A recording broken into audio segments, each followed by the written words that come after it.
Tak nezávislá kultúra je taká kultúra, ktorá vznikla samostatne, vznikla bez nejakého impulzu, nejakej inštitúcie a že to tí ľudia robia, pretože to aj potrebujú robiť, ale potrebujú sa k niečomu vyjadriť.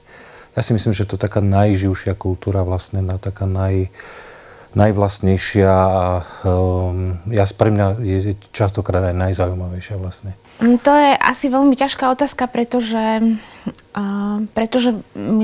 ja si myslím, že každá kultúra je závislá.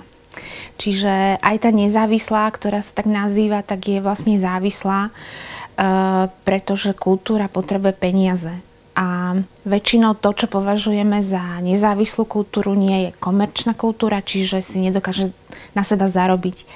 Takže je závislá na nejakých donoroch a či už je to štát, alebo je to nejaký privátny donor, tak je to vlastne jedno.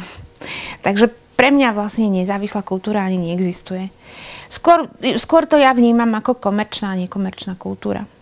No to je vždy ten terminus technicus, ktorý je veľmi ľahko vyvrátiteľný. No, takže podľa mňa ako nezávislá kultúra je niečo, čo je tak ako ďaleko, aspoň pre mňa zaujímavejšie, pretože je to živšie a pružnejšie dokáže reagovať na veci, pretože sa zaobíde bez nejakej administratívy a bez nejakého takého priameho riadenia, čo je vlastne samozrejme jej výhoda veľká.